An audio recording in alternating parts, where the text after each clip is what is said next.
Alléluia. Gloire au Seigneur Jésus-Christ. Prions. Notre Dieu et notre Père, en tes mains, je remets ce partage qui sera sous forme d'études bibliques relativement à la série Seigneur sur le mariage et l'intimité dans le milieu chrétien, dans le corps de Christ. Seigneur, je te prie de bénir les paroles qui vont sortir de ma bouche. Que tous ceux qui vont écouter cette parole soient édifiés et bénis.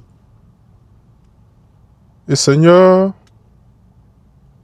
je te rends grâce, car en tout cela, comme le dit ta parole, tout ce que vous faites, faites-le pour la gloire de Dieu. Seigneur, que cet enseignement, cette prédication, ce partage, Seigneur, puisse, Seigneur, te glorifier. À présent, Seigneur, éloigne toutes les distractions, à la fois pendant ce partage, mais aussi lors de l'écoute, au nom de Jésus-Christ. Merci Seigneur. Amen. Nous allons, dans cet enseignement d'aujourd'hui, comme je l'ai dit, ce sera sous forme d'études bibliques, qu'on pourrait aussi qualifier d'enseignement. Il sera question, dans cet enseignement, de parler en réalité des blessures invisibles qui détruisent l'intimité dans le mariage chrétien.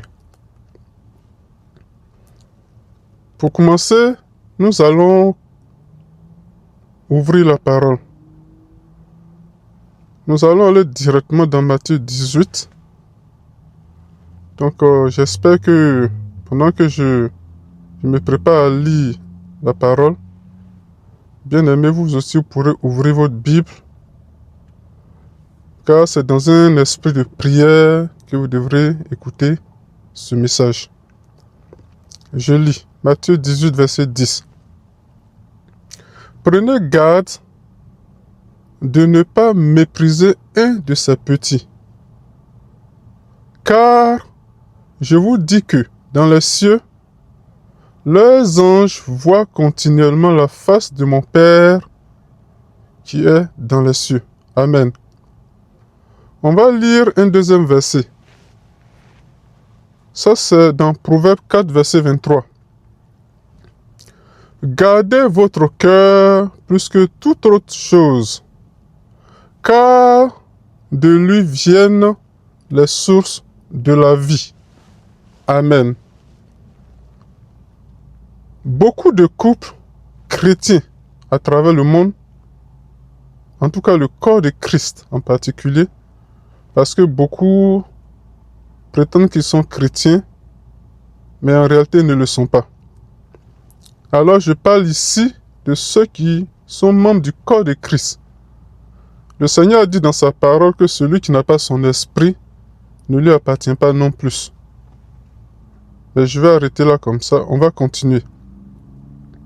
Donc je disais que beaucoup de chrétiens ont tendance à parler des problèmes visibles.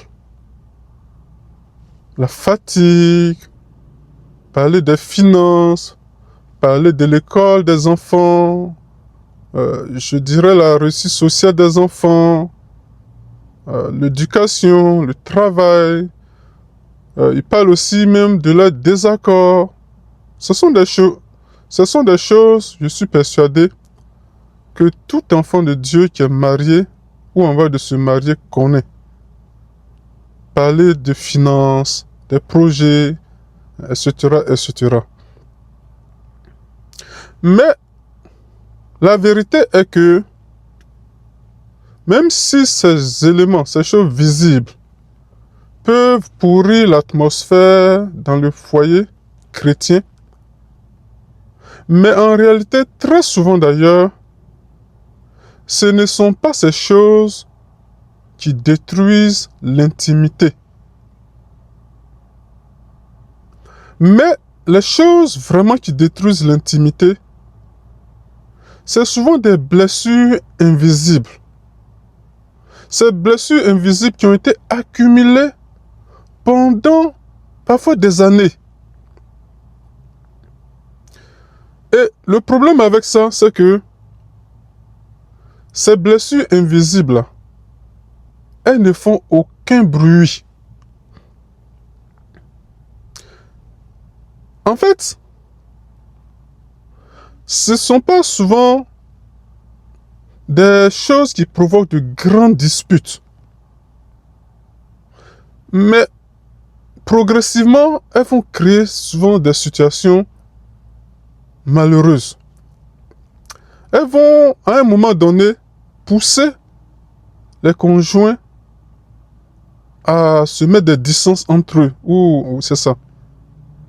Ils vont aussi parfois, ça va entraîner, en tout cas, toutes sortes de désagréments.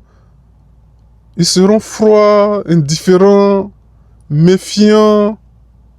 Ça va créer même de la tristesse dans la maison, dans les foyers chrétiens. Mais, parfois, un mariage où deux personnes vivent ensemble sans être réellement unies, la source souvent provient de ces blessures invisibles. On va donc essayer de regarder en profondeur d'abord qu'est-ce que c'est, qu'est-ce qui provoque cela, et puis qu'est-ce que les Écritures disent d'abord pour guérir de tout cela. Parce que le but ici n'est pas de dénoncer seulement, mais c'est de dire que Dieu vous aime et que Dieu tend la main pour guérir ton foyer. Toi qui m'écoutes en ce moment, ou ton futur foyer.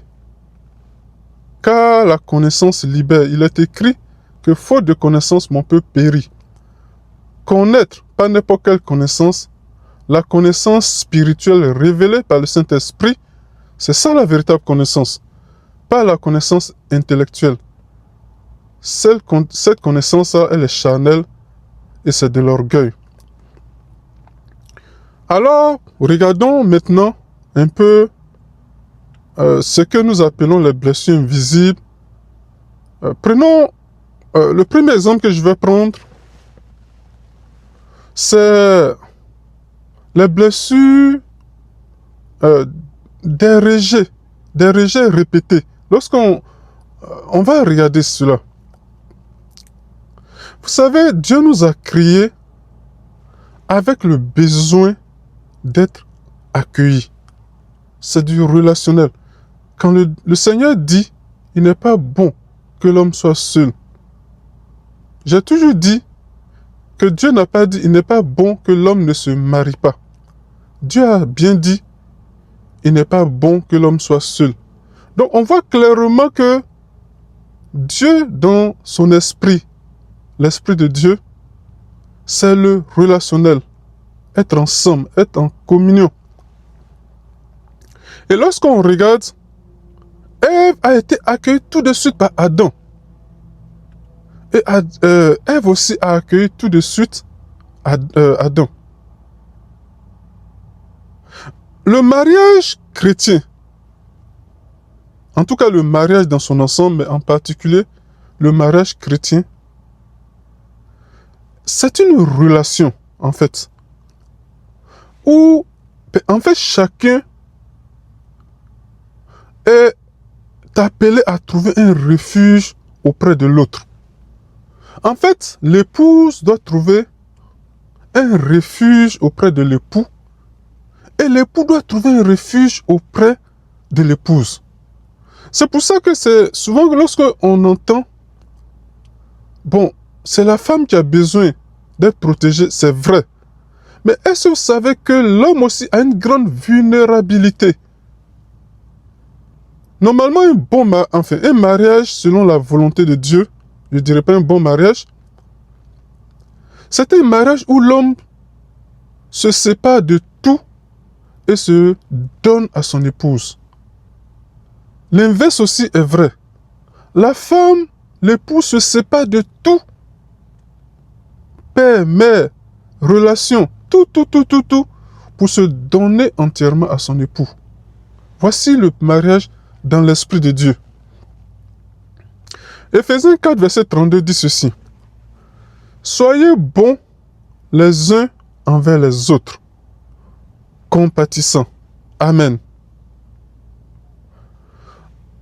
En fait, le problème c'est que lorsqu'une personne se sent constamment rejetée, même lorsqu'il n'y a pas de paroles dures, c'est peut-être pas des petits signes, des sous-entendus, des froideurs, des distances. En tout cas, toutes ces petites choses, mais cela va abîmer dans cette personne, à l'intérieur, intérieurement, ça va abîmer quelque chose. Ce sont des choses qui ne sont pas visibles. Mais aujourd'hui, rentrons vraiment en profondeur. Parce que je le dis toujours, les tribunaux de divorce sont remplis de chrétiens. Pourquoi? Et lorsqu'ils arrivent, ce sont des choses visibles, alors que le véritable problème est invisible. Et le but du Saint-Esprit ici, c'est de faire ressortir ces vérités profondes qui sont cachées. Donnons un exemple.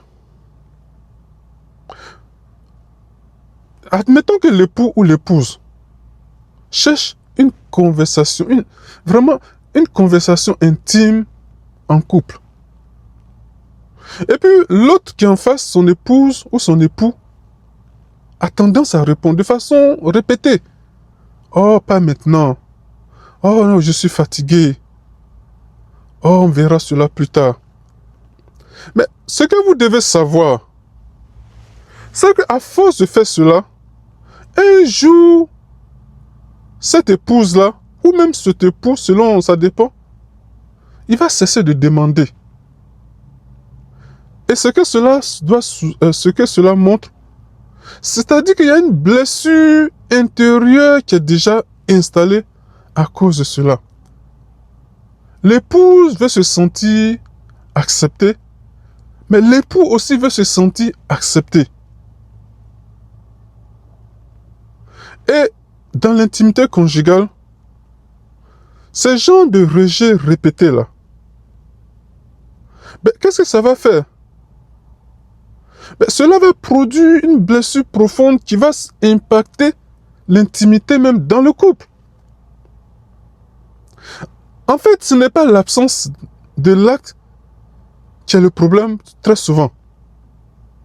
C'est le sentiment qu'on n'est pas désiré. L'épouse peut avoir l'impression, le sentiment qu'elle n'est pas désirée par son époux. Ou elle peut se sentir comme elle n'est pas importante. Mais la réalité est que c'est pareil aussi chez l'homme. C'est pour ça que c'est important, bien aimé, je vous en prie, écoutez bien ce message et méditez là-dessus. Amen. Mais il y a aussi un autre problème. Lorsqu'on ne valorise pas son conjoint, dans les deux sens. Conjoint, pour moi, c'est épouse ou époux. Même si c'est au singulier. La Bible nous dit dans 1 Thessaloniciens 4, verset 4, ceci. Que chacun sache posséder son vase dans la sainteté et l'honnêteté. Une personne qui est mariée a besoin de sentir qu'elle a de la valeur. Elle a besoin de sentir qu'elle compte. Mais en fait, personne ne veut sentir qu'il est un meuble, que ce soit l'homme ou la femme. Toute personne que Dieu a créée, Dieu a mis en lui, ce sentiment que il doit avoir de la valeur, qu'il est un don de Dieu. Un don de Dieu pour l'époux, quand c'est dans le cas de l'épouse, ou bien un don de Dieu pour l'épouse, quand c'est le cas de l'homme. Par exemple, une épouse, prenons l'exemple d'une famille où l'épouse fait les repas. Elle s'occupe des enfants. Elle gère la maison dans tous les sens. Et personne ne lui dit absolument jamais merci. Qu'est-ce qui va se passer? Ben, elle va se sentir rejetée. Elle ne se sentira pas, comment on appelle, considérée. Elle ne se sentira pas valorisée. C'est peut-être aussi l'époux. L'époux peut se trouver dans une situation où, par exemple, il revient du travail. Il travaille très fort pour porter sa maison, pour le bien de son foyer.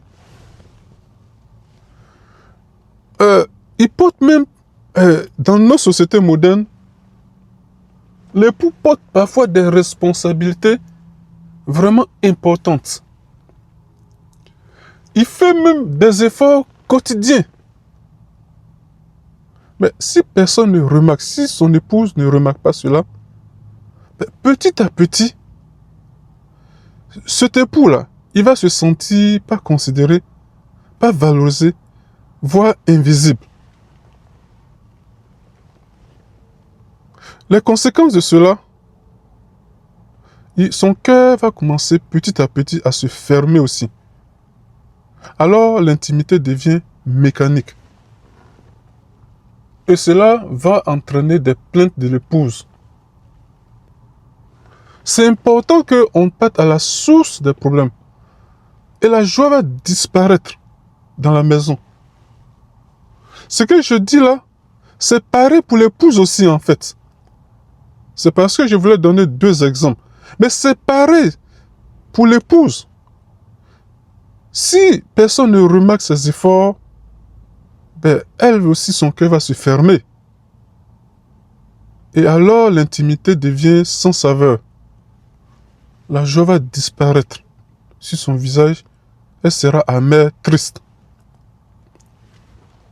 Et cela, malheureusement, ce peut être des occasions, en tout cas de problèmes dans le foyer. Vous me suivez du regard. Amen. Il y a par exemple aussi dans certains foyers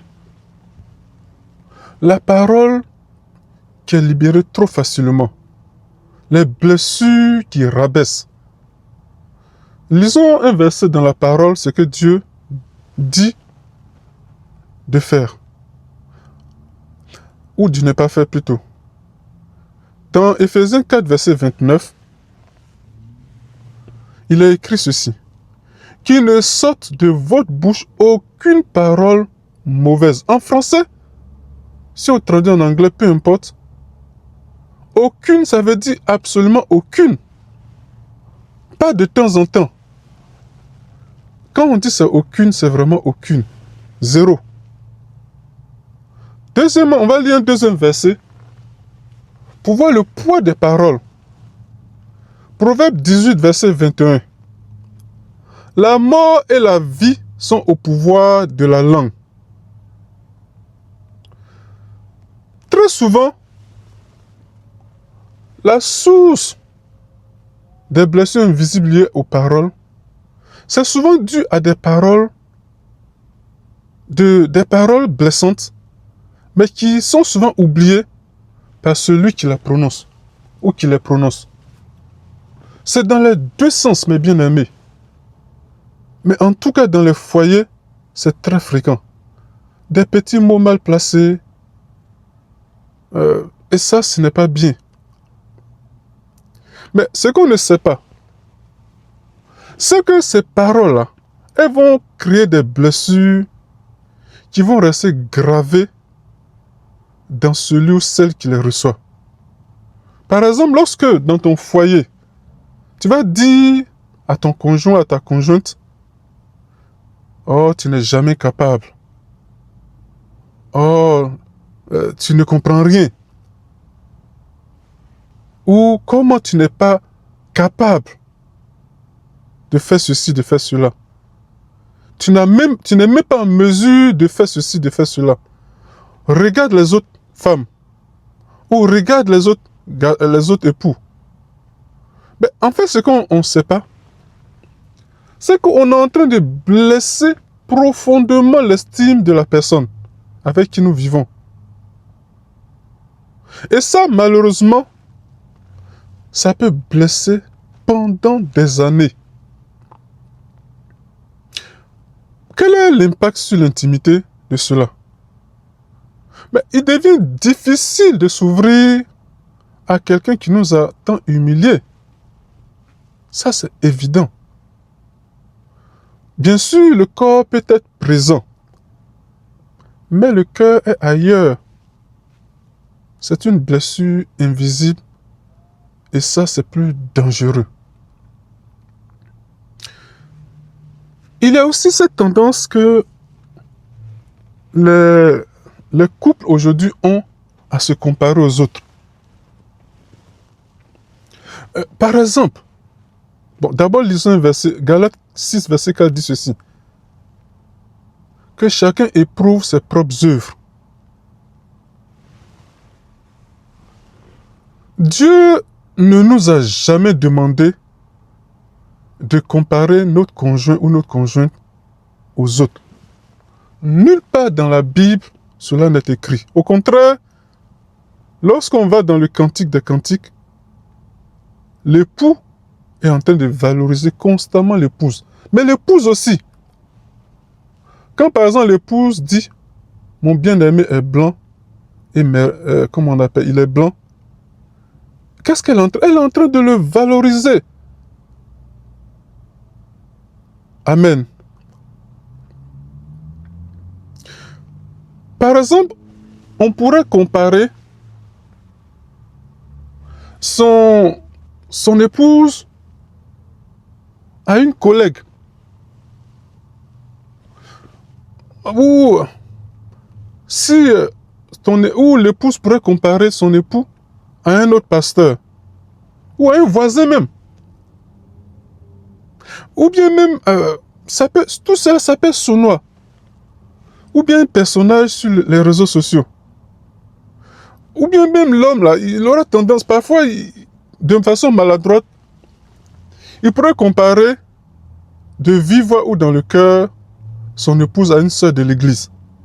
Ou à une amie, une collègue, même, voire même une célébrité. Mais quelle est la conséquence de cela? Mais la personne aura l'impression qu'elle ne sera jamais suffisante. C'est tout à fait logique là. Parce que l'admiration disparaît. Et la confiance suit. La confiance va disparaître. Quand l'admiration disparaît là, qu'est-ce qui se passe? La confiance aussi va disparaître. Et bien entendu, la conséquence, l'intimité dans le couple va en souffrir. Mais bien aimé, lorsqu'on fait une promesse, ça c'est un autre point, il faut tenir sa promesse. Le respect de la parole donnée. Matthieu 5, verset 37 dit ceci. Que votre oui soit oui et que votre non soit non. Amen. La confiance là, elle est basée sur la parole tenue. Lorsque tu fais une promesse à ton épouse ou bien à ton époux, je vais changer. Oh, nous allons échanger, nous allons parler. Ou bien nous allons passer du temps ensemble. Oh, je vais faire un effort. Je pense que chaque couple va se reconnaître dans ces choses-là. Mais si ces paroles que vous avez prononcées, ce sont des promesses, si vous ne les tenez pas, une fois, deux fois, trois fois, et combien de fois, quelle sera la conséquence? Mais le conjoint là, il va cesser de croire en votre parole. Votre parole ne vaut rien en réalité. Et la personne va faire quoi? Elle va cesser d'espérer. Et puis elle ne demandera plus. Si c'est l'épouse, elle ne va plus demander quoi que ce soit à l'époux. Ou si c'est l'époux, il ne va plus le faire. Ça traîne, ça a un impact profondément sur la confiance dans le couple. Et malheureusement, l'intimité s'en ressent. L'une des choses que tout conjoint ne veut pas, c'est l'indifférence de l'autre conjoint. Oh, ça fait beaucoup de mal aux épouses, voire les époux. Lisons un verset, Romains 12, verset 15. Réjouissez-vous avec ceux qui se réjouissent, pleurez avec ceux qui pleurent. L'amour véritable, l'amour biblique, là, il s'intéresse, il compatit. L'amour biblique, il écoute. L'amour remarque, il prend soin. C'est cela, l'amour selon la parole de Dieu. C'est une alliance, n'est-ce pas? Par exemple, si une épouse partage une inquiétude à son époux, si l'époux répond de façon distraite, ou ça peut être l'inverse aussi. Par exemple, si l'époux raconte une difficulté quelque part au travail ou bien dans n'importe quel domaine, si l'époux semble totalement désintéressé, quelle sera la conséquence? Mais le cœur cherche alors d'autres oreilles. Oui, oui, oui. Si l'oreille qui est à la maison n'écoute pas, la personne aura tendance à aller chercher d'autres oreilles qui écoutent. Il y a un verset de la Bible qui dit que c'est l'eau qu'on vole là qui est doux. Les personnes qui sont dehors vont se montrer en apparence sages. Mais ils vont induire soit l'époux ou l'épouse en erreur. Mais si la personne, le conjoint ou la conjointe trouve une oreille, elle va aller se confier à cette oreille ou à ses oreilles. Ça peut être des amis, ça peut être des ex, ça peut être parfois la famille. Ou bien même sur Internet, la personne va, l'Internet devient un peu son refuge. Ou bien quelqu'un d'autre. Ça, c'est dangereux. Parce que malheureusement, ça va créer une brèche dans votre foyer. Et bien entendu, ça va avoir des impacts et sur l'intimité. Et voire même, ça va mettre le mariage en péril. Il faut aussi régler les conflits, mes bien-aimés. La Bible dit dans Ephésiens 4, verset 26, que le soleil ne se couche pas sur votre colère. Amen. Certaines blessures vont rester ouvertes pendant des années. Il faut les régler, s'il vous plaît, mes bien-aimés. Si une dispute survient, si on fait semblant que tout est réglé, mais que personne ne s'est réellement pardonné, qu'est-ce qui se passe? La blessure va rester là. La blessure est invisible, mais elle est bien cachée, elle est là. La conséquence de cela, c'est que chaque nouveau conflit réveille les anciennes douleurs. Et le passé va revenir constamment. Oui, on aura tendance à dire, ah, tu reviens sur le passé. Mais ce qu'on ne sait pas, c'est qu'il y a des conflits, des douleurs, des blessures invisibles qui n'ont pas été guéries. Et cela, malheureusement, va avoir un gros impact sur l'intimité. Car l'intimité ne peut pas s'épanouir sur un terrain rempli de blessures, des blessures non guéries. Il y a aussi le manque d'affection. Lisons verset Romains 13, verset 7 dit ceci. Rendez à chacun ce qui lui est dû. Et puis dans 1 Corinthiens 7, verset 5, vous pourrez lire ça plus tard, je donne en référence. Ne vous privez point l'un de l'autre. L'affection de l'épouse là, ou de l'époux là, ce n'est pas un luxe. C'est une nourriture relationnelle. Ça nourrit la relation. Par exemple, lorsque pendant des années, les paroles tendres disparaissent, ça, je vais m'adresser particulièrement aux épouses cette fois-ci. Il faut que les épouses sachent que les époux ont besoin aussi de paroles tendres. Mais les époux, il y a des époux, et j'en connais plusieurs personnellement,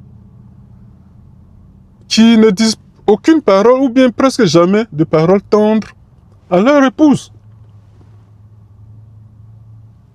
Il faut vraiment faire attention.